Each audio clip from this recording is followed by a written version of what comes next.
Okay, we're going to look at our average rate of change formula to find the slope of secant lines to the function f of x through the value 1.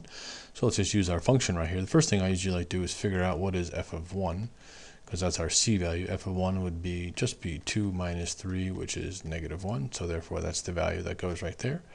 So the slope of our secant line is equal to f of x minus a negative 1. Obviously that's a plus 1. And then x minus 1, where this is x minus 1. So the slope of our secant is 2x squared minus 3x plus 1 all over x minus 1. So the slope of our secant, I need to factor this numerator. 2 is prime, and 1's not prime, but the only factors of 1 are 1 in itself. So I need a negative 3, so that means both of these need to be negative. And voila, look at my denominator, they cancel out. I'm left with 2x minus 1. So our function that generates the slope of any secant line that goes through this function and this point x equals 1 is generated by this function right here.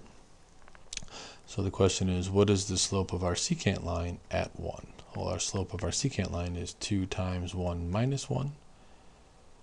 Excuse me, we've already evaluated this. That's a classic mistake. We've already evaluated.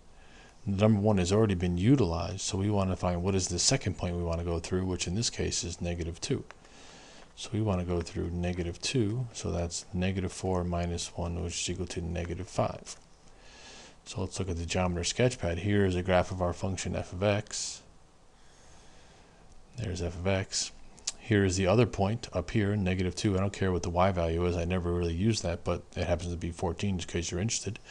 Our fixed point is 1 comma negative 1, which is down here at the bottom. The slope of this secant line is negative 4.99 according to my program here.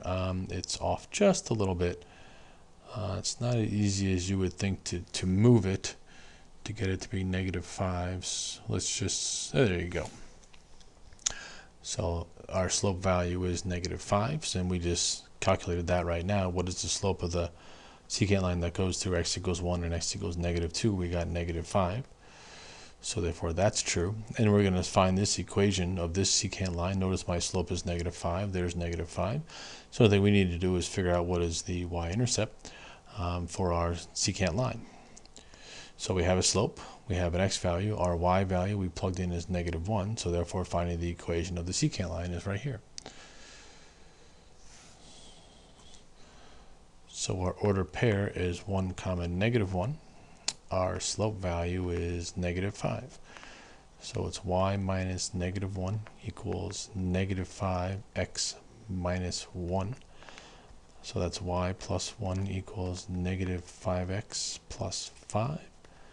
I subtract 1, I get negative 5x plus 4. And note, that's the equation of our secant line. That is right there, negative 5x plus 4. Let's look at another value. So here is our function that generates our secant lines is 2x minus 1. So this is the function that generates the slope of our secant lines. Let's just do another value.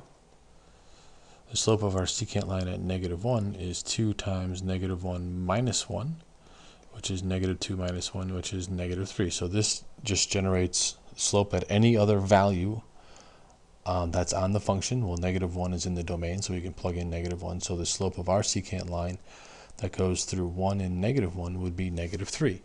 Well, let's just go back to geometry sketchpad, and let's take other point, and let's slide it down to negative 1.